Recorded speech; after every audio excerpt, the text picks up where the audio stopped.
It's now time for our weekly political segment, Texas Face Off.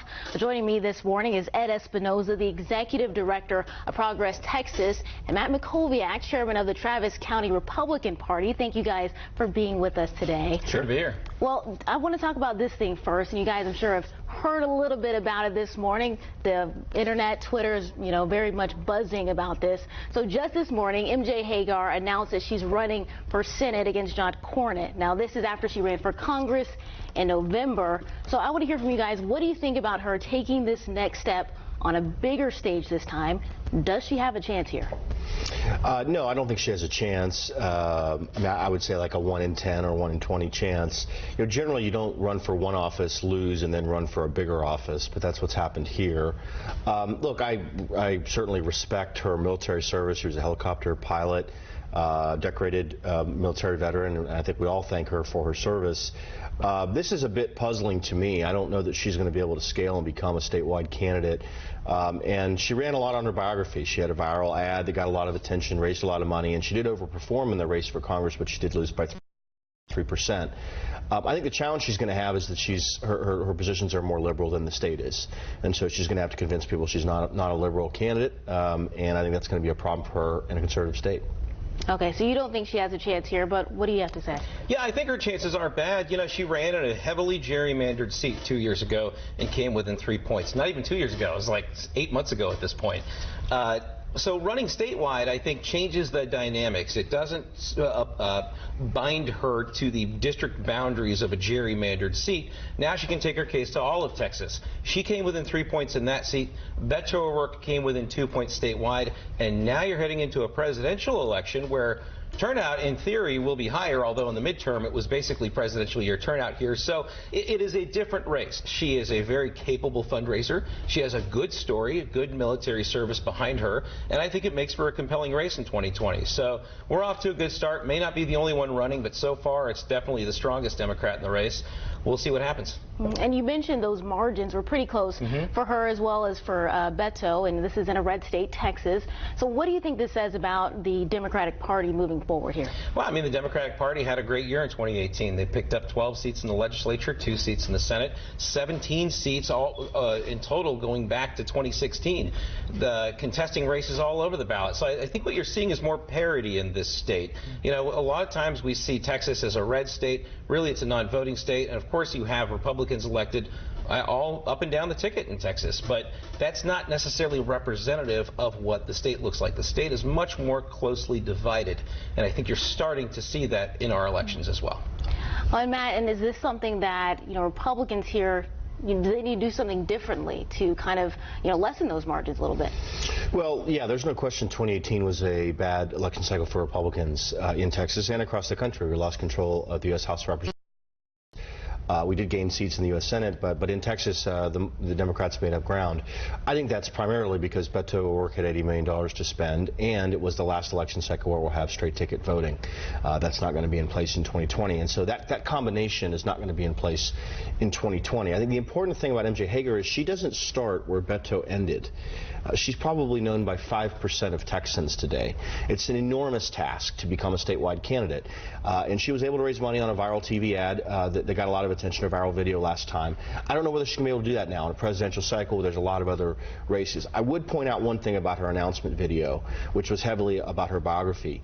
I don't think that playing a clip of Beto O'Rourke saying something offensive, something vulgar, and then paying attention to celebrities tweeting about her, to me that shows that she's kind of trying to be a national candidate, not a candidate that's trying to win Texas. Texas doesn't care about Hollywood celebrities, and they don't appreciate people that are vulgar on the campaign trail in public. So we'll see where she goes. Again, I think she's a credible candidate. To me, I wonder what Joaquin Castro's thinking, who appeared to want to run for U.S. Senate, but has not made a decision at this point.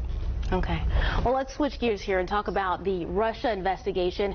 Now, some people are really talking about this. They're accusing President Donald Trump of obstruction of justice here. Well, they say that he might begin impeachment proceedings, or they might begin as a whole, but others like Nancy Pelosi are being more cautious with this. So why is party establishment not wanting to move forward with any kind of impeachment proceedings? I wouldn't say that party establishment isn't ready to move forward, isn't going to move forward. Maybe they're not ready today.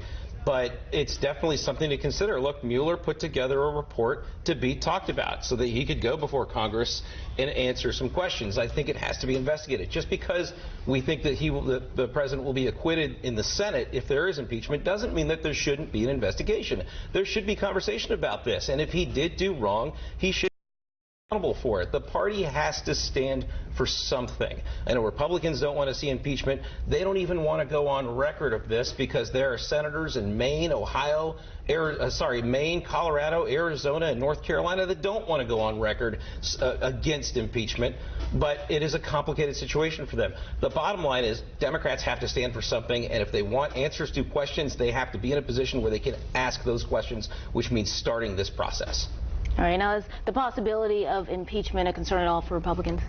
No. Look, the Democrats could impeach him technically in the House, tomorrow if they wanted. It's a straight party vote, and the Democrats could push that through.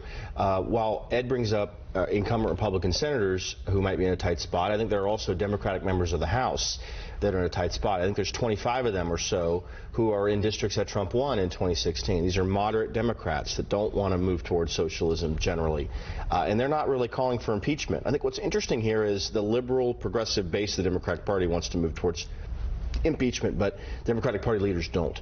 You've seen that with Speaker Pelosi with her recent comments, with House Majority Leader Steny Hoyer from Maryland and others. So I think they're going to continue to investigate. I kind of step back and say the Democrats wanted Mueller to take down Trump effectively. His report doesn't do that. Fundamentally, it doesn't do that.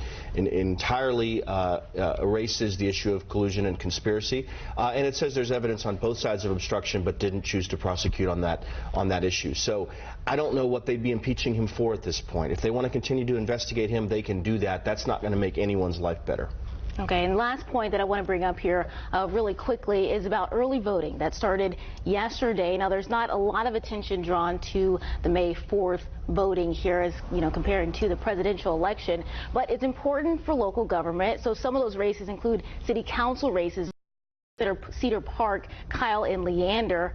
So why is it important that everyone votes in some of these smaller elections? Yeah, that's right. And they notoriously have small turnout for no reason other than the fact that people don't know that they're happening. I've voted. I live in Eames Independent School District. I've got my Ya Vote sticker right here. Pflugerville Independent School District also votes right now. Lakeway, Round Rock, like you mentioned. When the turnout is this low, your vote is that much more powerful. And if you don't vote, you're letting other people make those decisions.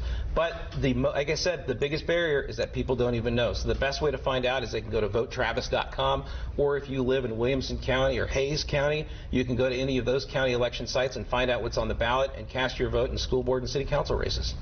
Okay. And do you second that people should? Yeah, I do. This is not a partisan issue. In fact, municipal elections aren't partisan. Yep. So they're nonpartisan elections. Now, the city of Austin doesn't have elections this May. They're actually in November of even-numbered years. They moved them. But there are, races in a lot of these jurisdictions. And as Ed said, your vote matters more. And so voting for mayor, voting for city council, voting for school board, these things are going to affect people directly, and we hope people do turn out.